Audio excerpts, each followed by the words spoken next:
सब डिटेल्स करने में समय चाहिए। ये इसके लिए ओवरनाइट सोल्यूशन नहीं है। Coming to roll back of the scheme, no. And why should it be rolled back? It is the only progressive step to make the country young. Why is it being made young? You know, we are tinkering with देश की रक्षा। There is no space. एक ही सिर्फ है देश की रक्षा करने के लिए, और देश की रक्षा करने के लिए मैं आपको एग्जांपल देता हूं। पता है कितनी कैजुअलिटीज आती हैं just for health purposes from high altitude areas? आप पढ़िएगा, ओके, तो तब आपको पता चलेगा यंग क्यों जरूरी है। सेना की ट्रेनिंग में पहला डिसिप्लिन, दूसरा आज्ञा का पालन करना। जब वो ट्रेनिंग लेगा और 4 साल की सेवा करने के बाद निकलेगा, 17.5 साल से 23 साल तक की उम्र है। यदि वो 21 साल में भी भर्ती होता है, 4 साल काम करता है तो 25 साल। 25 साल में जब वो बाहर निकलेगा तो उसको 11 लाख रुपए उसके हाथ में होंगे, और अग्निवीर का एक छाती पर तगमा लगा के घूमेगा।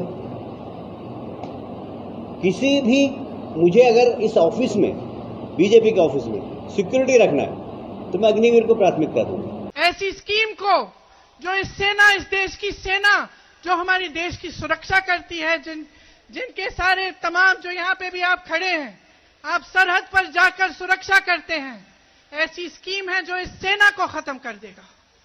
आप इस सरकार को पहचानिए, इस सरकार की नीयत को पहचानिए मेरे भाइयों, मेरी बहनों। लोकतांत्रिक तरह से, शांतिपूर्वक, अहिंसा, सत्य के मार्ग पर चल के इस सरकार को खत्म कीजिए, इस सरकार को गिराइए।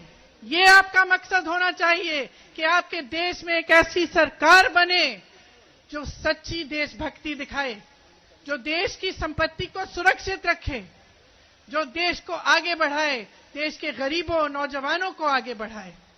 इसीलिए इस मंच पर खड़े हुए मैं आपसे आग्रह करती हूं कि जो भी आप प्रदर्शन करें, आप शांतिपूर्वक करें, लेकिन आप रुके नहीं, आप थके नहीं। ये आपके अधिकार है, आपका देश है, इसको सुरक्षित रखने का कर्तव्य आपका है, इसके लोकतंत्र को सुरक्षित रखने का कर्तव्य आपका है। इस कर्तव्य को निभाने में कांग्रेस पार्टी का एक एक नेता, कांग्रेस पार्टी का एक एक कार्यकर्ता आपका साथ देगा। This is a voluntary scheme. Indian Army is a voluntary army. We don't conscript soldiers. हमारे यहाँ अनिवार्यता नहीं है, जिसको आना वो आए। अगर आपको नहीं लगती अच्छी स्कीम मत आओ। भाई आपको बोल कौन रहा है आने के लिए? आप बसें जला रहे हो, ट्रेन जला रहे हो, किसने आपको बोला कि हम आपको फौज में लेंगे? पहले तो आप हमारे मापदंडों पे खरे उतरो ना, उसके बाद हम फौज में लेंगे आप। तो संसद में भी किसा खेत बना देते, इतना याद रखिए। वही खा के पान ना थूक रहे हैं, उनको तो दूसरा विभाग मिल जाता, यहाँ दूसरा ग्राउंड कब मिलेगा? यहाँ कहाँ थूके, सुबह शाम यही मरते हैं। क्या नाम है आपका? प्रवीण त्रिवेदी, जिला हरदोई। कतराएंगे, बहुत कतरा गए। आज 24 घंटे में 43 लोगों ने सुसाइड की, वो भी किसी माँ के लाल हैं, वो भी किसी माँ के। उन्होंने भी कलेजा 453 की जो रेस बनाता ना, उसके सिर से लेकर तलवे तक पसीना छूट जाता है, एक एक रिपिटेशन लगाने। उन्होंने 43 लड़कों ने जान दी है अपने। कैसे दिए?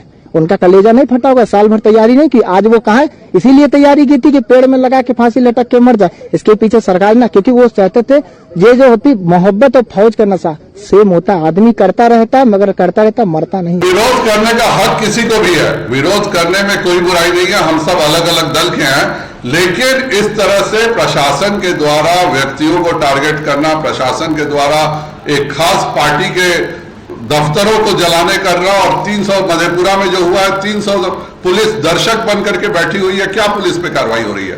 तो ये हम लोग शासन के हिस्सा हैं, और इस तरह से जो कहीं हिंदुस्तान में नहीं हो रहा वह बिहार में हो रहा है, यह बहुत गलत है।